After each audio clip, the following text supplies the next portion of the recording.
Muita coisa para acontecer agora no mês de setembro. Conto com todos vocês, pessoal que é da PNL e o pessoal que está nos visitando, nos conhecendo um pouco mais. E tem sido muito bom poder dividir essas coisas em comunidade com vocês. Bom, a gente está no final de uma caminhada aqui agora, né? Vocês estão vendo ali pelas datas.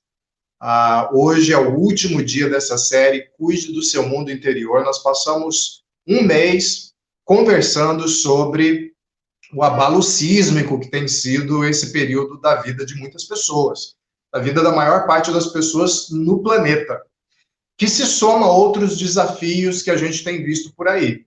E aí a gente deu o nome de Cuide do Seu Mundo Interior para essa série de mensagens, como um desafio para que você reorganize o seu mundo interior.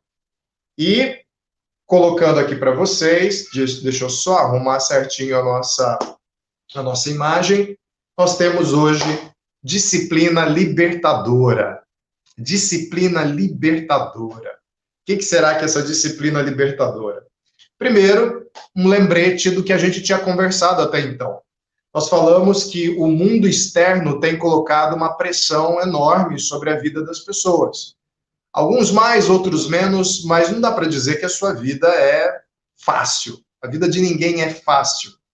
E essa pressão do mundo exterior bagunça o que a gente pode chamar de mundo interior, né? O mundo das suas emoções, dos seus pensamentos, do seu raciocínio, da sua vontade. Então ele fica todo abalado aí dentro, mexido, confuso. E aí você tem uma série de derivados desses problemas: abatimento, raiva, frustração, confusão, ansiedade, tristeza, depressão, uma série de coisas que surgem a partir dessa bagunça do mundo interno por causa da pressão do mundo externo.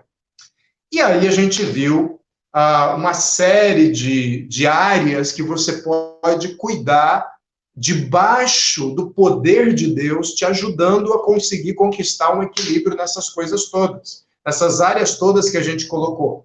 Pois bem, talvez você esteja pensando aí, ok, depois da série, eu me sinto agora motivado, realmente motivado, e eu espero que tenha sido esse o seu caso, motivado a buscar, pastor, aquilo que você falou na primeira mensagem, buscar um corpo saudável, investir no meu corpo, cuidar da minha saúde. Eu saí com essa determinação, com esse objetivo, eu estou motivado a isso. Estou muito animado em querer sair atrás de uma boa saúde. Talvez você tenha também falado que você está motivado a buscar um investimento no seu momento de solitude. A solitude acompanhada, conforme a gente falou. Não, eu quero ficar um tempo sozinho comigo mesmo e sozinho com Deus. Eu vou investir nesse tempo para fazer reavaliações da minha vida, para saber se eu estou caminhando na direção certa. Eu vou usar todas aquelas dicas que foram dadas naquela mensagem para eu poder ter esse momento de solitude diário, significativo, de qualidade, para reorganizar a minha vida. Ou talvez você tenha dito assim que está motivado, você está se sentindo motivado agora a buscar investir mais e organizar mais o seu lazer, para que ele seja de fato renovador, para que ele seja de fato um componente importante do seu descanso e possa ser um ponto que contribua para a renovação da sua fé, renovação do seu entusiasmo pela vida, renovação pelo entusiasmo na sua jornada. Talvez você esteja se sentindo motivado e eu fico legitimamente, realmente feliz com isso, caso for essa a sua resposta. Mas eu preciso te dizer uma coisa: motivação não vai te segurar muito tempo nesse caminho que você está optando aí em investir nessas 3 áreas que a gente conversou no último mês. Por quê? Porque talvez nos próximos dias, não há notícia da meteorologia, mas talvez nos próximos dias chova e engula a sua motivação. Começou a chover, fez frio e a cama está quentinha e você está pensando assim, não vou sair para fazer exercício, esquece que eu falei sobre corpo saudável, está muito frio, está chovendo muito, está ventando, está nevando, está caindo geada. Talvez você simplesmente acorde um dia não muito entusiasmado pela vida. Você, sabe, aqueles dias que a gente acorda sem muita vontade, aqueles dias que a gente acorda macambúzio, que a gente acorda abatido. Esses dias existem, né? Que a gente já acorda amassado. Você já acordou amassado? E aí você está sem muita motivação e você pensa assim, eu não vou buscar meu momento de solitude, não. Porque eu estou tão desanimado que é capaz de eu dormir, e aí não vai ser muito bom, né? Deixa para depois. Ou talvez simplesmente apareçam outras coisas para se fazer. Eu estava até querendo fazer aquele momento com a minha família, investir um pouco no meu lazer, mas aí apareceu uma coisa e me puxou, pastor. Você não entende a minha vida, ela é muito confusa, sabe? As coisas vão me puxando assim e eu não consigo. Aconteceu já comigo, acontece comigo, acontece com você, não é? Um dia chuvoso, um dia de má vontade, ou outras coisas que aparecem gritando no seu ouvido. É por isso que só motivação não vai te segurar num caminho de desenvolvimento da sua vida. Não vai, esquece. Motivação tem altos e baixos. Um dia você está motivado, no outro dia você não está motivado. Então, do que é que você precisa? Você precisa de disciplina. Porque a disciplina te ajuda a buscar a motivação. Sabia? Você pode se disciplinar a buscar estar motivado. E você pode se disciplinar também a buscar todas aquelas coisas que a gente falou. A investir na sua saúde, na sua solitude acompanhada, no seu lazer renovador. A disciplina, ela está muito ligada ao fazer. Então, a disciplina não é de muito papo, não é? As nossas desculpas, a nossa procrastinação, as nossas justificativas exigem muito papo, muita racionalização, peraí, deixa eu só te explicar um pouquinho por que é que eu não fiz isso, porque aí tem todo aquele discurso, a gente se embanana todo. Isso acontece com todo mundo, mas a disciplina não. A disciplina não é a feita a bate-papo. A disciplina é a feita a fazer. Você faz independente de como você esteja. Isso significa que, se você não for uma pessoa tão somente motivada, mas você for uma pessoa que se desenvolve na disciplina, pode até chover, mas não vai te impedir de realizar as coisas que você se comprometeu a fazer. Você pode até acordar um dia meio amassado, mas você se comprometeu a sair para fazer aquela corrida que você se comprometeu. Você vai fazer, mesmo assim, aquela leitura bíblica, aquele momento de oração que você separou na sua vida. E pode até ser que apareçam outras coisas para você fazer, alguém falando alguma coisa do trabalho, alguém, um amigo te convidando para sair, um programa na TV que apareceu agora. Nossa, eu sempre quis ver esse filme, agora saiu na Netflix, finalmente eu vou poder assistir, mas você vai dizer não, porque eu vou fazer independente do que aconteça. Eu chamo isso, e outras pessoas também, de disciplina libertadora. O que é disciplina libertadora? Disciplina libertadora é você conseguir dizer muitos nãos para ser capaz de dizer o sim que abre o caminho para o seu propósito. Vou repetir. Disciplina libertadora é conseguir dizer muitos nãos para ser capaz de dizer o sim que abre caminho para o seu propósito de vida. Certo? As pessoas ligam liberdade a poder dizer muitos sims a tudo que aparece. A espiritualidade cristã, a espiritualidade bíblica, inverte essa bússola, inverte esse conceito. Na verdade, na espiritualidade bíblica, uma pessoa que diz sim a tudo que aparece no seu coração, a seus desejos, a seus pensamentos, a todo convite que aparece, não é uma pessoa livre. por incrível que pareça, na espiritualidade cristã, essa é a definição de uma pessoa escrava. Se a glutonaria chama ela para comer mais, ela não consegue dizer não. Se a preguiça te chama ela para fazer companhia, ela não consegue dizer não para a preguiça. Se a raiva chama ela para caminhar, ela não consegue dizer não para a raiva. Então, na espiritualidade cristã, quem diz muitos nãos está fazendo o seguinte, está rompendo os grilhões, abrindo a cela, rompendo com todas as amarras que impedem você de buscar aquilo que vale a pena na vida. E aquilo que vale a pena na vida é o seu propósito de vida. Então, quando você diz não a muitas coisas, você está livre para poder dizer sim para aquilo que contribui para o seu propósito de vida. Isso é disciplina libertadora.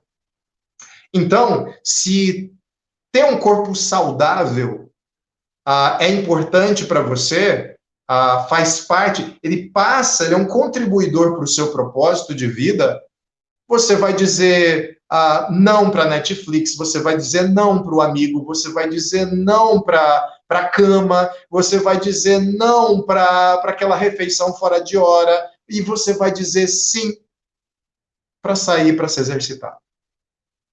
Muitos nãos que possibilitam um sim. Se o seu tempo de solitude é importante para o seu propósito, você vai dizer muitos nãos para possibilitar esse momento de solitude. E assim também com o lazer, você vai dizer não para o seu chefe, você vai dizer não para o pastor da igreja, você vai dizer não porque aquele é um momento importante do seu lazer e você vai ter o seu lazer merecido, porque faz parte do seu sabá, do seu descanso. Entendeu o que eu quis dizer? A disciplina, ela é fundamental. A autodisciplina, ela é fundamental para a espiritualidade cristã.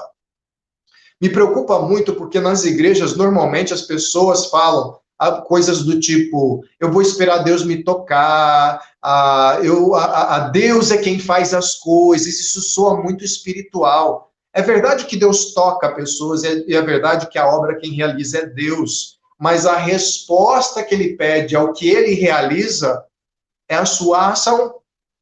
Não tem disciplina, não tem espiritualidade cristã sem disciplina. Não tem, não existe isso.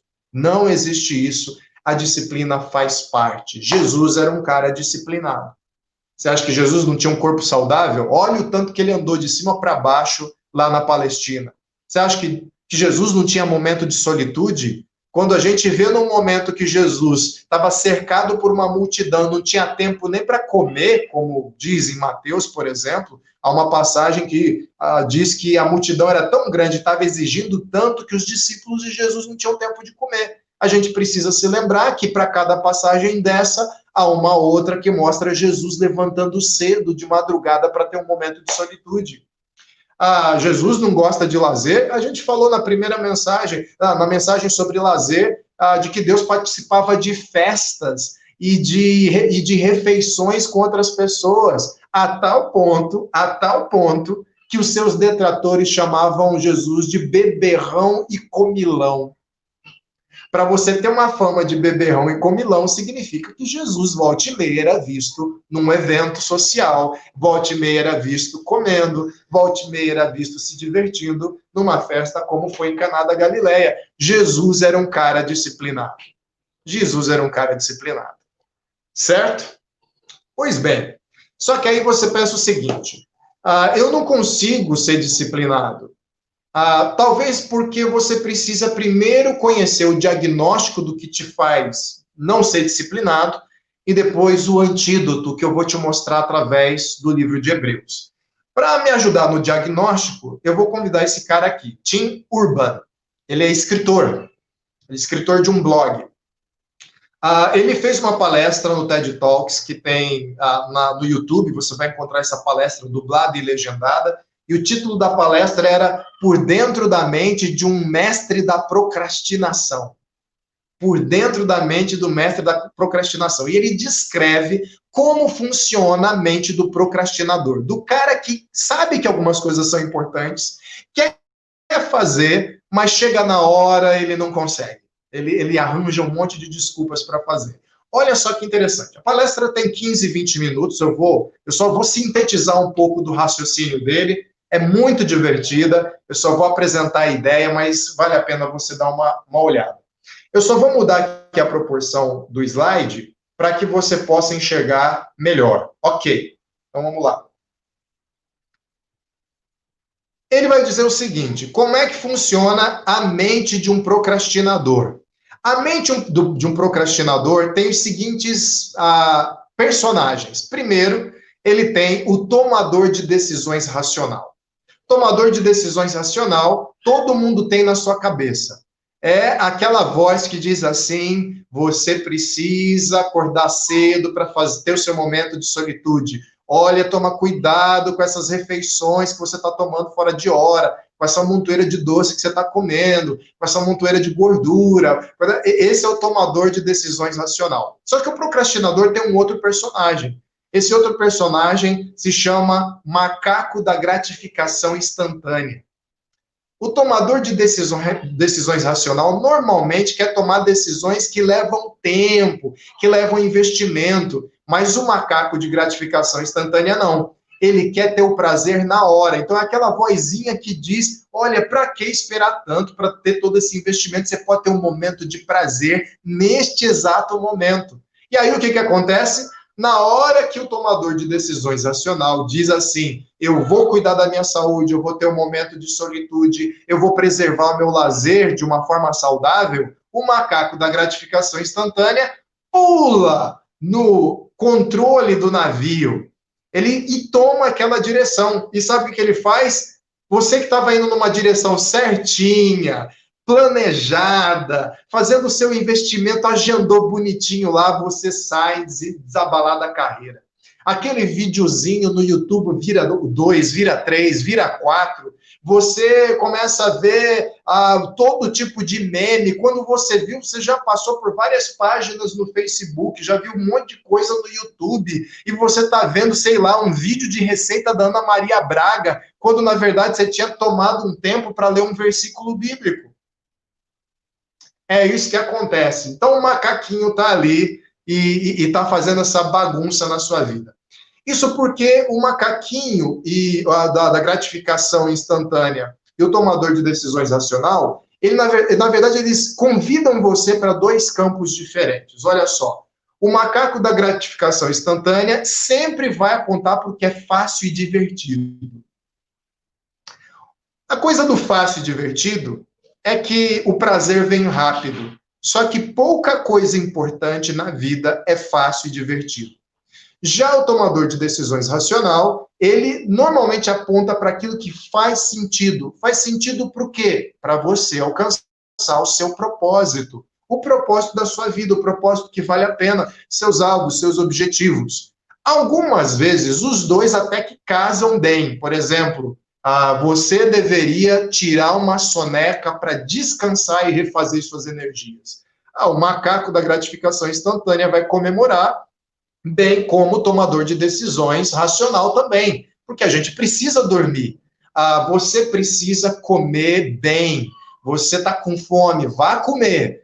Eles dois concordam. É fácil e divertido comer e também faz sentido comer.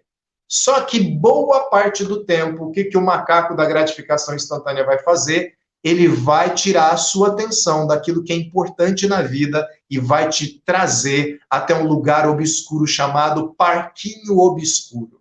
O que é o parquinho obscuro? É um playground de muitas diversões e de muitas coisas legais que ele chama você para fazer. Então você se distrai do seu objetivo e vai se divertir ali. O problema desse parquinho obscuro é que não é realmente divertido ficar lá. Não é realmente prazeroso, porque sempre fica aquela voz na sua cabeça do tomador de decisões racional. Você não devia estar nesse playground, você não devia estar nesse parquinho, você não devia estar comendo mais, você não devia estar dormindo tanto, você não devia estar vendo de novo esse vídeo no YouTube, você não devia estar se distraindo com esse programa na Netflix, você devia estar... Essa vozinha fica na cabeça. Então, ao invés de uma diversão renovadora, recuperadora, algo realmente prazeroso, você tenta se divertir com culpa. E, por outro lado, o tomador de decisões racional, o problema dele é que ele sempre vai te chamar para o trabalho duro. Para você acordar sempre no mesmo horário, para você cumprir a sua agenda, para você se planejar, para você, enfim, para você trabalhar duro todos os dias um pouquinho para construir um progresso na sua vida. E esse é o problema. O problema é que muitas vezes o parquinho obscuro é muito mais divertido. Só que tem uma coisa. Normalmente, a gente trabalha, para muitas coisas, aliás, com prazo. Então, o tomador de decisões, a racional, está dizendo que você precisa entregar o seu trabalho na data X, que você precisa terminar o seu afazer na data Y. E aí você passou boa parte do parquinho obscuro, chega próximo daquela data, começa o desespero. Esse desespero é nada mais, nada menos do que o monstro do pânico, que é a única coisa que o macaco da gratificação instantânea tem medo. O monstro do pânico é aquele desespero que te dá quando você está às vésperas de uma coisa muito importante, de um compromisso que você não fez, que você não realizou. Você tinha 6 meses para fazer, mas você deixou para a véspera. E aí você entra em pânico e começa aquela correria, e começa a fazer aquela coisa mal feita, atropelada. Mas tem um problema. E isso que o palestrante diz e que é muito importante para o que a gente vai ver hoje em Hebreus. Qual que é o problema? O Tim Urban, ele vai dizer o seguinte: existem 2 tipos de procrastinação. A primeira é essa que a gente viu agora, é a procrastinação com prazo. Ou seja, ela gera pânico e pressa que te faz tomar alguma medida em cima da hora, desesperado, arrancando os cabelos, comprometendo a saúde e a sanidade mental. Mas, de qualquer maneira, muitos até que realizam. Não é à toa que procrastinadores que têm orgulho da sua procrastinação gostam de falar que fizeram as coisas em cima da hora e ainda se safaram. Pois bem, eles trabalham com base na ameaça do monstro do pânico. Só que o autor ele diz o seguinte: existe um outro tipo de procrastinação e essa é mais perigosa. É a procrastinação sem prazo definido. O monstro do pânico não surge, porque o gatilho do monstro do pânico é o prazo. Essa, por isso, é a procrastinação mais perigosa. E você vai reparar que os 3 assuntos que a gente tratou na série, todos não possuem prazo. O corpo está funcionando? Você está andando? Você está fazendo suas coisas? Então, não tem prazo para cuidar do corpo. Eu estou levando a minha vida, estou ganhando meu dinheiro, estou fazendo as minhas coisas e tudo mais. A vida parece que está andando. Para que momento de solitude para pensar na vida? Para alimentar a minha fé? Eu tô com ânimo, eu tô com energia, é para gastar mesmo. Para que ter lazer? Não tem prazo para você ter lazer. Não tem prazo para você ter solitude. Não tem prazo que outros deem para você cuidar do seu corpo. Em tese, é você quem se dá esses prazos. E aí, a gente vai empurrando com a barriga a saúde, a gente vai empurrando com a barriga a relação com Deus, a gente vai empurrando com a barriga o lazer renovador.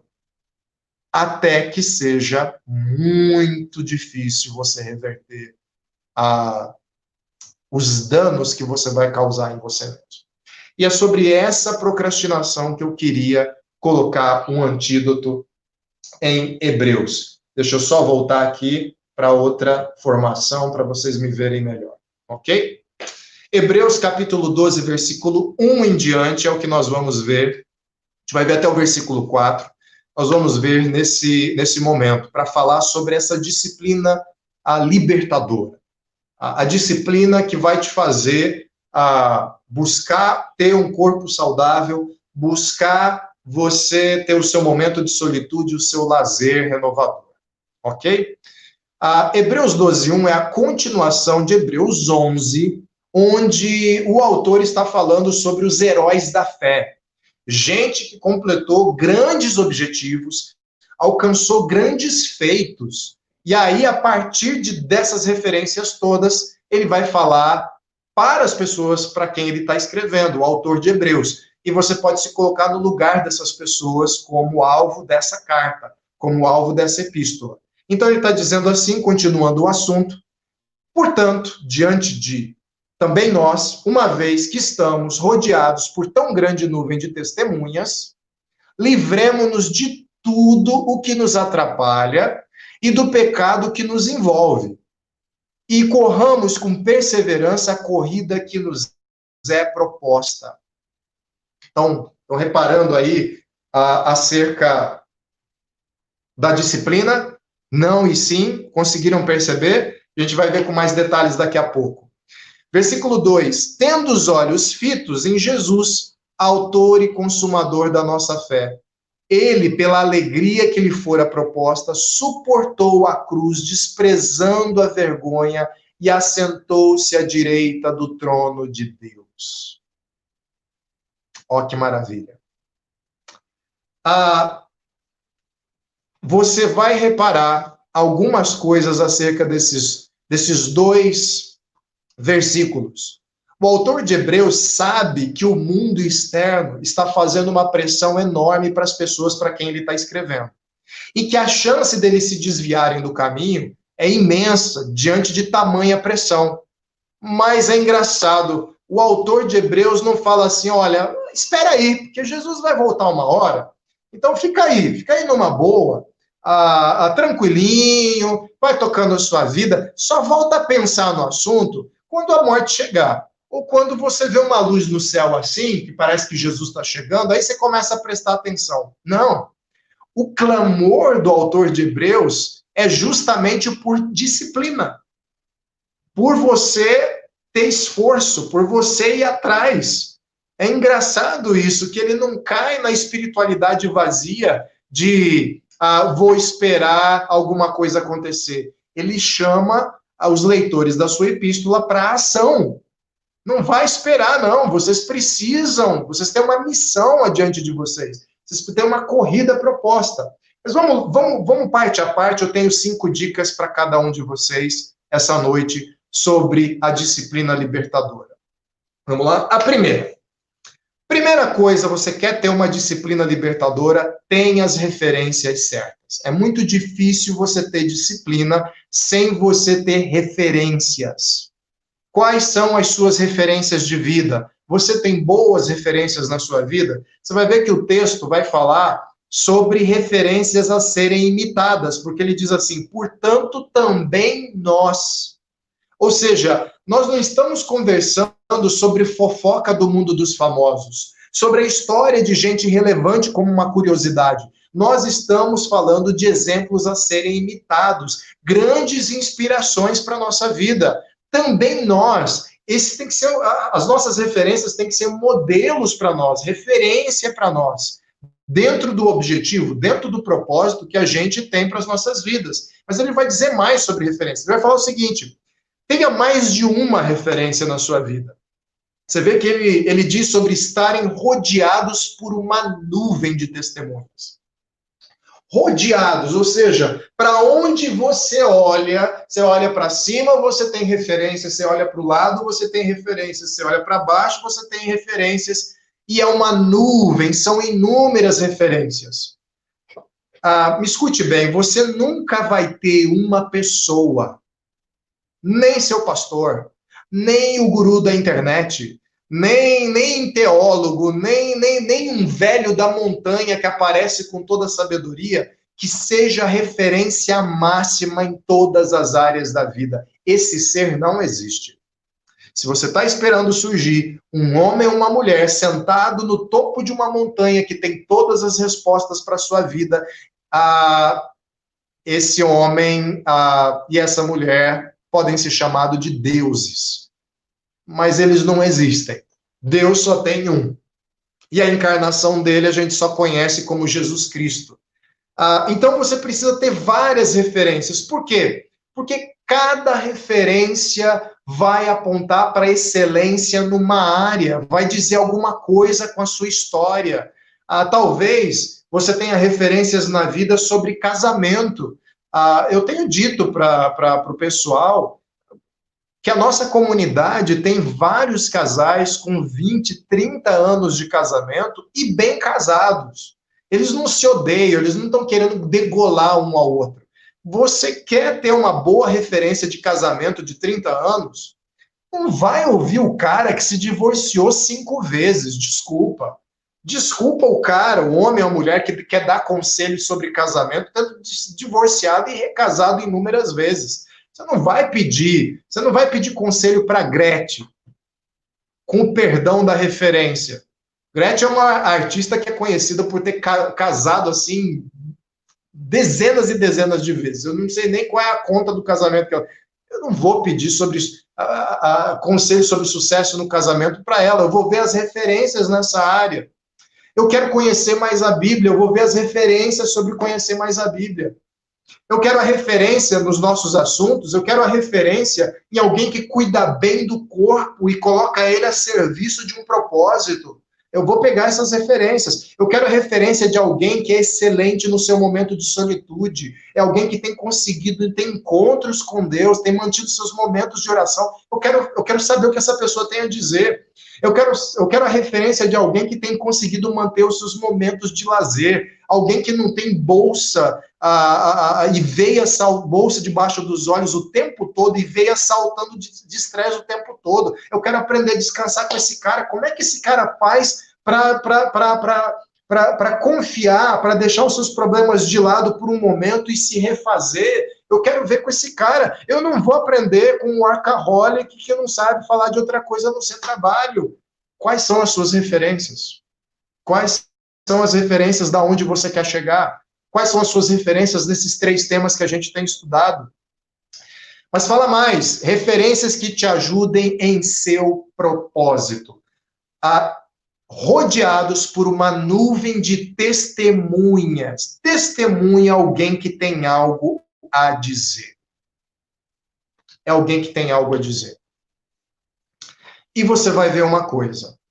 Todas as referências que Hebreus 11 vai dizer, olha que ele vai falar aqui de Abraão, ele vai falar aqui de Jacó, o Hebreus 11 vai falar também de Isaac, vai falar de Moisés, vai falar de Abraão, vai falar de Abel, vai falar de Enoque, vai falar de uma lista enorme de gente que viveu diversas coisas, mas todos eles, apesar da diferença da história deles, apontam para o mesmo testemunho. E a gente vai conversar um pouco mais sobre isso à medida que a gente for caminhando. Então, você tem várias referências, cada um conta uma história, é referência numa área, mas eles apontam para a mesma direção. Se você é alguém que quer linkar a sua vida com Deus Todo-Poderoso. Segunda dica, use o não para se libertar daquilo que te afasta do seu propósito. Use o não. Eu já tenho as minhas referências, gente que me inspira, gente que mostrou como é que se faz em diversas áreas da vida para alcançar o meu propósito de vida, o meu propósito maior, que, como eu falei, a gente vai tocar daqui a pouco nesse assunto. Então eu já posso, agora que eu tenho as referências, agora que eu sei onde chegar, eu já posso dizer não para as coisas que me ameaçam me aprisionar e me impedir de chegar no propósito. E você vê que a passagem diz que você deve se afastar do que é lícito, mas não convém. Ou seja, livre-se, é o que o autor de Hebreus vai dizer. Liberte-se de tudo aquilo que te atrapalha. Ou seja, tem coisas que são lícitas, tem coisas que não são criminosas, que não são imorais, que não desagradam a Deus por si mesmas. Mas naquele momento, naquela situação, naquele horário em que você se comprometeu a fazer algo mais importante, ele vai te atrapalhar. Ele vai te atrapalhar. Ele vai atrapalhar você, às vezes ele vai atrapalhar as pessoas que se miram em você, seus filhos, seus amigos. Quando é um líder, a igreja, vai atrapalhar. Então você tem que remover essas coisas do seu caminho se elas forem te atrapalhar. eu acabei de falar agora há pouco, é aquele vídeo do YouTube muito engraçadinho, mas que não é para ser visto naquela hora. O vídeo tem 10 minutos. Eu sei que foi seu amigo que mandou, mas lembra? Agora tem algo mais importante. Deixa esse vídeo para lá, vai assistir outra hora, vai assistir outro lugar. Quem fala sobre o que é lícito, mas não convém, é o apóstolo Paulo. Ele está falando sobre beber e comer, coisas dedicadas a ídolos. E aí queriam arrancar uma resposta dele. E aí, isso é pecado ou não é pecado você comer comida ofertada a ídolos? E aí Paulo diz assim, depende. Talvez isso sirva de pedra de tropeço para outras pessoas. Então, eu vou usar da minha liberdade para dizer não para isso, em prol do meu objetivo. O meu objetivo é contribuir para a fé dos meus irmãos mais fracos, dos meus irmãos que se chocam fácil com as coisas. Então, apesar de me ser lícito, vai atrapalhar. E aí Paulo afasta aquilo dele. Mas a Bíblia também fala sobre se afastar do que é ilícito. Então, liberte-se do que atrapalha e do pecado. Aí sim, o pecado é o que desagrada a Deus, está fora da vontade de Deus. O pecado, ele te deforma. O que atrapalha você te distrai e te atrasa de você alcançar o propósito. Mas o pecado, ele te tira do caminho do propósito. Percebeu?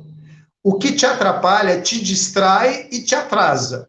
Mas o pecado embaça o próprio propósito. De repente você está tão consumido por uma prática de pecado, uma prática que te afasta de Deus, que você está com a sua fé seriamente abalada. Não é um mero atraso, não é uma mera distração. Na verdade, é algo muito pior. A Bíblia coloca, por exemplo, glutonaria como pecado. A glutonaria é um inimigo do corpo saudável que a gente falou agora há pouco. A Bíblia fala sobre idolatria, e a gente falou na primeira mensagem sobre a idolatria do culto ao corpo, e isso também é um obstáculo, é um pecado. Cada uma das áreas da sua vida você vai ver coisas que atrapalham e coisas que eliminam o propósito da sua frente, embaçam completamente a sua vista, faz você dar 10 giros, depois solta você zonzo para tentar alcançar o propósito. Liberte-se dos dois, você precisa fazer esse movimento. E a última coisa que ele fala nessa área é não barganhe. Diga não para o que te atrapalha, diga não ao pecado e não barganhe. Ele fala assim, liberte-se do que te atrapalha e do pecado, de tudo o que te atrapalha e do pecado que nos envolve. Tudo, ou seja, não tem coisas que te atrapalham que você tem que negociar. Se aquele é o momento que você reservou para fazer o investimento nas áreas que a gente tem comentado esse mês, em prol do benefício do seu mundo interior e da sua fé, não negocie. Não tem, mas e se? Não negocie. Nada abaixo de risco de vida, nada abaixo de risco de vida para pessoas queridas da sua família. Para citar duas coisas assim que eu acho que qualquer um cancelaria a academia, cancelaria a bike, cancelaria a dieta, se não fosse nada parecido com isso, cancelaria aquele momento na agenda para seu momento de solitude, adiaria sua folga, nada nesse nível de importância deveria ser barganhável para você. Então, tudo que te atrapalha e tudo o que te faz pecar, que envolve você. Engraçado, né? Há uma nuvem de testemunhas que para onde você olha, você tem referências, mas pessoas afundadas no pecado, elas são envolvidas pelo pecado. O pecado envolve a todos nós. Então, da mesma forma, se você se perder, você vai olhar para cima, para baixo, e você vai ver toda sorte de desagrado a Deus para você fazer e te tirar da estrada, do teu caminho de jornada com Deus. Use o seu não fartamente e reserve o seu sim, como a gente falou no começo da mensagem, para aquilo que te ajuda a cumprir o seu propósito. Reserve o seu sim para aquilo que te ajuda a cumprir o seu propósito. Como é que a gente vê isso na passagem? Primeira coisa, esse propósito, ele é fundamental. O propósito é o alvo no final. É a faixa do corredor das Olimpíadas, sabe? Aquela faixa de chegada. É aquela faixa, é a bandeirada para o piloto de Fórmula 1. É o placar e o horário para o jogador de futebol. Quando ele vê o placar e vê que está ganhando, e aí dá aquela segurada na partida para zerar o cronômetro, e para o juiz levantar a mão e falar assim, o jogo acabou, ele fica ali de olho. Já reparou que jogadores de futebol que estão vencendo a partida, eles ficam cheio de mandinga, cheio de catimba, aliás, né? Eu falei mandinga, mas mandinga também, mas catimba, e eles ficam enrolando, o cara salta 3 metros, não foi nada nele, mas ele disse que foi falta para o relógio correr, porque ele quer segurar ao máximo a oportunidade da vitória até chegar no final da partida, porque ele pode ter feito 3-4-0, enquanto não terminar a partida, aquela vitória não está garantida. Então, o propósito é extremamente importante, mas aí você fica pensando, eu entendi, então é só colocar as coisas que eu quero alcançar e pronto. Se for a disciplina que normalmente se ensina nesses fóruns, palestras, eu diria que sim. Mas a gente está falando de algo que organiza o seu mundo interior. E quem é a melhor opção para se organizar o seu mundo interior é a ação de Deus dentro de você. É a fé. Então, o propósito que eu estou falando, ele é concedido, ele não é construído, ele não é forjado, ele não é um menu que você vai escolher. Ele é o próprio propósito que Deus deu para a sua vida. E qual é esse propósito? É um propósito que requer esforço. Corramos, Paulo está falando, corramos para esse propósito. Alcançar o propósito que Deus concedeu para todos os seres humanos através de Cristo Jesus requer esforço. Não existe espiritualidade cristã deitado 24 horas da vida na cama. A espiritualidade cristã requer esforço, requer empenho. A resposta ao chamado de Deus é a corrida. Requer persistência para alcançar esse propósito. O autor de Hebreus vai falar de perseverança. Perseverança requer persistência. Por que requer perseverança? Porque requer mais constância e menos explosão. A corrida que o autor de Hebreus está falando para se alcançar a linha de chegada, se alcançar o propósito que está sendo proposto por Deus para a sua vida, ela é uma corrida de longa distância. Corridas de longa distância, maratonas, elas se diferenciam das corridas de 100 metros por causa da distância. Corrida de 100 metros, você precisa de explosão. Corrida de longa distância, maratonas, você precisa de constância. Não é à toa que o biotipo dos atletas que correm as duas modalidades são diferentes. Você tem homens musculosos, com coxas que parecem um tronco de árvore na corrida de 100 metros. E você tem pessoas magras, enxutas, na corrida de longa distância. A corrida, a jornada da vida, é uma jornada de longa distância. Ou seja, você já reparou onde é que eu quero chegar. Se você está investindo num corpo saudável para alcançar seu propósito, não adianta você ir na academia um dia.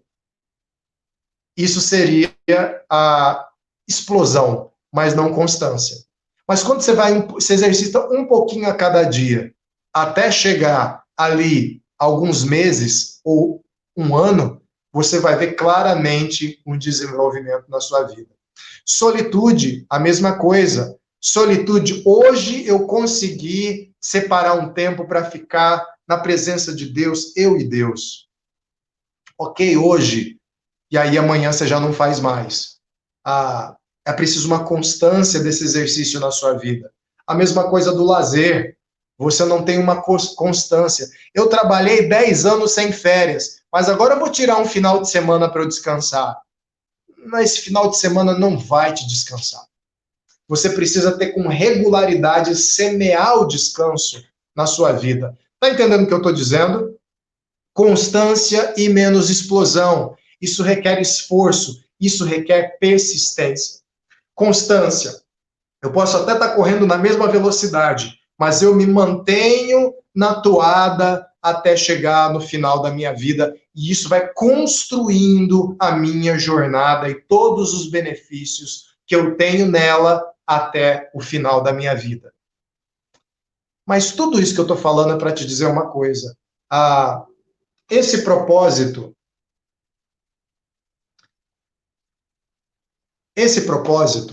é um só. Pulei a outra passagem lá para a gente ir para esse ponto logo direto. Esse propósito é um só. Que propósito é esse? O propósito é guardar a fé. O propósito, em Hebreus, capítulo 1, capítulo 2, é demonstrado no versículo 1, versículo 2 do capítulo 12, é demonstrado no capítulo 11, através do testemunho de várias figuras, como eu lhes falei. Então, vocês viram vários personagens que eu falei: Abel, Enoque, Moisés, Abraão, Isaac, Jacó, José. Mas pense no seguinte raciocínio que eu vou te mostrar. Você ter uma referência para ter o corpo perfeito, um corpo saudável, e morrer, é um investimento tolo. É o que a sabedoria bíblica vai demonstrar isso. Por isso, Paulo vai instruir que a gente não deve se dedicar tanto a moldar o corpo, mas a gente deveria se dedicar à piedade. Então, perceba que lá na primeira mensagem, o ponto final não era como ter um corpo maravilhoso. Não sei se você se lembra, o objetivo era invista na saúde do seu corpo para transformá-lo num aliado das suas obras de piedade. Para você poder correr atrás dos seus netos, para você poder cuidar da sua família, tendo todas as forças do seu corpo bem preservadas, para que você tenha mais disposição para orar, não caia no sono, porque na verdade você tem dormido mal, para que o seu mundo interior esteja mais organizado e não seja abalado por terremotos físicos como pressão alta, ataque cardíaco e uma série de coisas que vão te trazer muito abatimento no seu mundo interior, mas eles têm uma origem física. Agora, perceba, a mensagem era: busque a saúde do seu corpo, porque é o templo do Espírito Santo, e ele é seu aliado nas obras de piedade, que, segundo Paulo, duram para além da eternidade. Torne um aliado para a vivência da sua fé. Torne um aliado para a vivência da sua fé. Se liberte do pecado, da preguiça, e invista na saúde do seu corpo. Você está vendo que é diferente? Eu combato o pecado da preguiça, eu combato o pecado da glutonaria, eu combato o pecado da vaidade através do cuidado do corpo, que coopera, é um aliado. Para quê? Para essa minha vivência de fé, porque o meu objetivo é guardar a fé. A solitude da mesma forma. Eu entendi. Você quer que a gente fique mais calminho. A solitude, normalmente as pessoas pensam em calma, ficar calmo. Aí uma meditação oriental serve. Meditação oriental, você esvazia a sua cabeça de todos os problemas até que só sobre o nada. E aí, diante do nada, você fica ali até você se acalmar. Eu não vou dizer que você não vai se acalmar. Vai se acalmar, você está aprendendo a isolar a sua cabeça dos maus pensamentos, dos problemas, das coisas que te afligem. Mas esse tipo de meditação não vai te aproximar de Deus. Porque a solitude, o alvo final, não é ficar calminho. A solitude, o alvo final, é contribuir para a sua jornada de fé, porque o seu propósito é guardar a fé, que é a coisa que vai te lançar para a eternidade. A mesma coisa, o lazer. Vocês lembram na nossa conversa sobre lazer renovador, que eu falei que não era só uma pausa do trabalho? Vocês lembram que o lazer deve somar força no seu dia de descanso para renovar a sua visão sobre a aliança com Deus? Para você se lembrar de como é bom o Deus e as coisas que esse Deus bom te dá? De que a vida vale a pena? De que caminhar com esse Deus vale a pena e isso tudo é renovado através de um momento de lazer? Você está vendo que não é só lazer? É como se eu pegasse esses exemplos de fé e eu tivesse uma visão limitada deles. Perceba que eu posso encarar Noé, que foi citado aqui, como Noé é a minha referência como um construtor naval. Que engenheiro! Que cara inteligente! Você viu como ele desenhou aquela arca resistente? Olha, profissionalmente eu me inspiro em Noé. Você está tomando Noé como uma referência muito limitada. Todos sabem que a arca representa muito mais que isso. O que contou ali foi a fé de Noé em crer que a salvação vinha a partir de Deus. E aí os dons de Noé para construir a arca cooperaram para isso. Talvez você possa olhar para a história de Abraão e ver ele como um grande empreendedor. Que cara visionário, hein? Quando eu penso num cara visionário, eu penso em Abraão. O sujeito já era rico, já era influente, abandonou tudo que ele tinha e foi começar tudo de novo do zero. Ele já tinha até uma certa idade. Que homem corajoso. E aí ele ficou muito mais rico, ficou muito mais poderoso e deu origem a uma nação. Quando eu quero pensar numa carreira bem-sucedida, eu penso em Abraão. Você está tomando Abraão só como uma referência pela metade, porque isso é uma parte da história de Abraão. Na verdade, Abraão saiu da sua terra para ir à terra prometida, porque ele guardou a sua fé. Ele respondeu com fé ao chamado de Deus, que havia prometido redenção para ele, para o seu povo, para o povo que ele ia gerar, e para toda a terra a partir dessa ação que ele ia fazer. Fé novamente, relação com Deus novamente. Talvez você possa pensar em José. José, que estadista, que governante. José foi o braço direito de Faraó. Nossa, quando eu penso num político, num gestor, eu penso em José.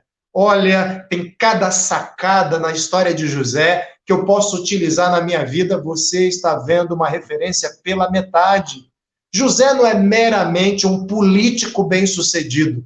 José não é meramente um gestor sábio, um gestor esperto. José é aquele que teve os seus dons e suas habilidades utilizadas por Deus para possibilitar o amparo de todo o povo de Deus num momento muito crítico da sua história e depois possibilitar todas as condições para o retorno desse povo. Esse foi José. Então, o propósito da sua vida não é ter o corpo saudável. O propósito da sua vida não é ter lazer divertido. O propósito da sua vida não é ficar em paz, livre dos problemas. O propósito da sua vida é guardar a fé. E nesse caminho, passa-se pelo lazer, passa-se pela solitude, passa-se também pela saúde, cooperando para um mundo interior saudável e que te propicia o guardar a fé. Esse é o alvo da espiritualidade cristã. Perceba que ele sempre joga mais para o alto. Tudo abaixo da fé é pequeno demais. Dinheiro é pequeno demais. Sucesso profissional é pequeno demais. Todos eles são investimentos que terminam com lucro zero, porque a morte confisca todos eles. Mas aqueles que navegam nessas águas, mirando o propósito de guardar a fé em Jesus Cristo, e preservando sua relação em meio a todas essas atividades, essa é uma pessoa que tem o alvo dos alvos e vai poder buscar inspiração o tempo todo e referências para alcançar esse propósito. Mas você viu aí já há algum tempo de um lembrete. Jesus carregou a maior carga. A corrida que lhe é proposta por Deus. E adivinha, houve alguém que já cumpriu a corrida dos seres humanos no seu lugar. Então a carga, o desafio de ter disciplina que você possui hoje, ela é infinitamente menor do que a carga que Jesus Cristo carregou sobre si. Eu queria ler para você apenas a continuação do versículo 2, versículo 3 e 4, para te mostrar isso. Pensem bem naquele que suportou tal oposição dos pecadores contra si mesmo, mundo externo. Jesus sofreu uma pressão do mundo externo que nenhum de nós viverá em vida. Para que vocês não se cansem nem se desanimem. Na luta contra o pecado, vocês ainda não resistiram até o ponto de derramar o próprio sangue. Jesus Cristo caminhou por essa vida, sofrendo uma grande pressão sobre si, uma pressão enorme, que ninguém teria condições de carregar, uma pressão de todos os nossos pecados, dos pecados do mundo inteiro, e ele carregou sobre si. Por que ele carregou sobre si? Para que você não tivesse que carregar esse peso. Você não tem que carregar o peso dos pecados de outro. Você não tem que carregar o peso dos seus pecados. Você não precisa disso. Quando você pensa que Jesus Cristo morreu na cruz, seu próprio sangue foi derramado por causa da pressão do mundo externo, da morte, do pecado, da maldade deste mundo, de todas as suas falhas e os seus defeitos sobre ele, e que ele perseverou e venceu, acordar um pouco mais cedo para orar não é tão difícil. Fazer uma dieta não é tão difícil. Fazer os exercícios não é tão difícil. Reservar um momento na agenda para você ter um lazer renovador não é tão difícil. Quando você pensa que o maior obstáculo já foi vencido. Meus irmãos, eu queria que você guardasse isso no seu coração. Não desista. Não desanime. Se você falhou, você estava motivado e você falhou na busca por transformar essas áreas em verdadeiros contribuintes dessa sua corrida até o final, guardando a fé, e você falha, não haja como se tudo tivesse sido posto em risco. Como se tudo tivesse sido jogado para o alto. Se as suas falhas determinassem o resultado final da sua vida, eu até poderia concordar com você. De que você é um perdedor. De que você é um fracassado. Assim como eu nas minhas falhas. Mas quando a gente imagina que a vitória foi conquistada por Jesus, ele foi o disciplinado dos disciplinados. Ele não falhou em todas as atividades que ele se propôs a fazer, e ele abriu o caminho. Ele, então, nos dá a possibilidade de nos levantarmos e de voltarmos a tomar a decisão pelo fazer e nos afastarmos das justificativas de por que não fizemos. Você é justificado por Jesus, então você não precisa mais se justificar de não ter feito coisas que poderiam contribuir para a sua jornada de vida. Basta você recomeçar. Recomeçar hoje. Eu queria orar por você. Eu quero muito que você absorva essa mensagem, você se sinta motivado, sim, mas que a partir de hoje você tome um compromisso do fazer, ancorados no fazer de Jesus Cristo. Vamos lá? Pai amado, em nome de Jesus, obrigado por esse momento que nós passamos juntos aqui. O Senhor é maravilhoso. O Senhor é o corredor dos corredores. O Senhor Jesus é o Deus encarnado, que desde que nasceu até o momento da sua morte, completou a carreira como ninguém. E conquistou o prêmio dessa corrida, sendo ressurreto no terceiro dia, ascendendo aos céus e angariando para nós toda sorte de bênçãos, toda sorte de maravilhas para toda a eternidade. Então, Pai, nós já não corremos mais a corrida de conquistar a eternidade para nós. Em Jesus Cristo, nós não corremos mais a corrida de conquistar uma identidade para nós. Em Jesus, nós não temos mais em jogo o amor próprio, o amor do Senhor Deus. Em Jesus, nós temos aberto uma avenida, uma picada na floresta.